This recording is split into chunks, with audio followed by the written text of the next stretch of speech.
Tere hommikust, kell on 5:30 hommikul ning nagu näha, siis oleme lennujaamas, kust lähme siis oma viimasse ettevalmistuslaagrisse Mallorcale. Näeme seal!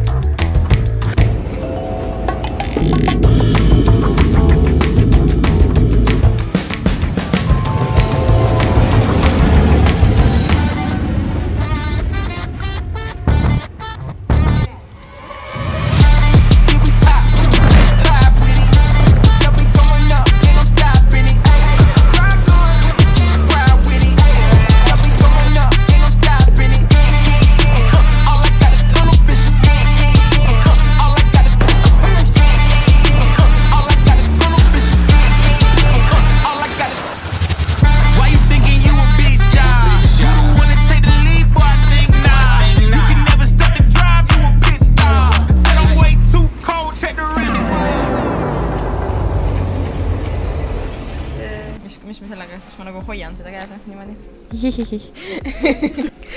Kas ta on natuke teiseks? Meil on siis praegu läbi laagri esimene nädal, et me tulime 9 päeva tagasi ja tulime reedel, siis laupäev, pühapäev olid ka enamjaolt siuksed sissejuhatavad, aga pigem siuksed mahukad päevad, aga hetkel räägin ma siis sellest viimasest nädalast just.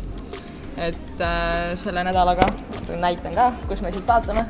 Spikker on ees tegelikult, et treenisime siis kokku 31 tundi, et sellest 8 tundi oli ujumist, 14 tundi oli ratast, jooksu oli siis 6 tundi, jõusa oli natukene alla 3 tunni ja siis kilomeetrites siis.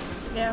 Kui numbrites rääkida, siis ujumisel tuli kokku umbes 30 000 meetrit, 30 kilomeetrit.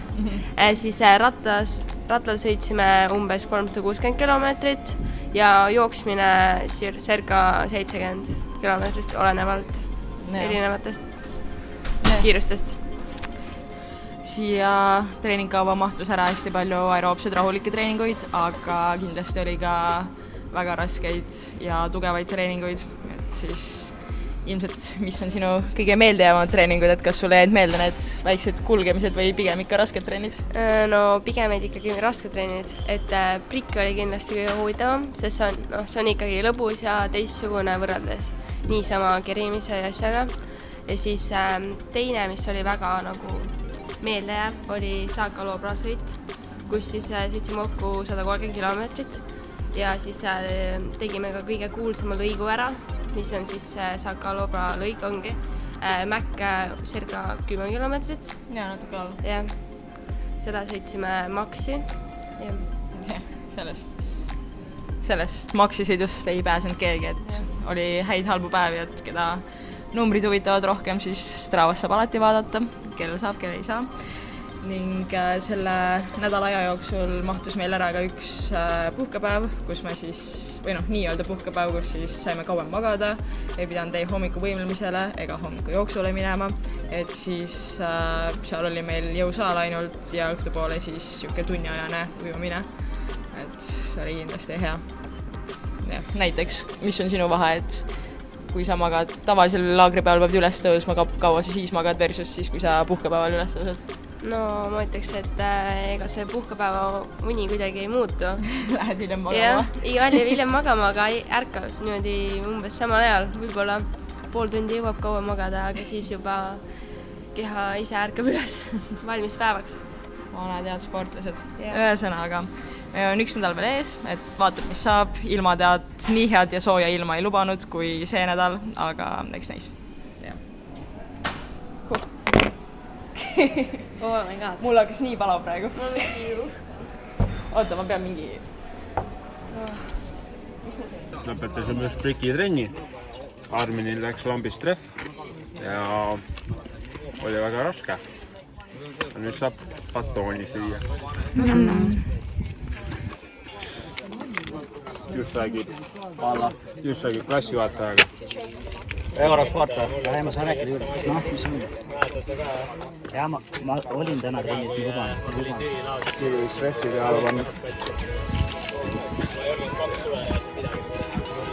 Lauka enne.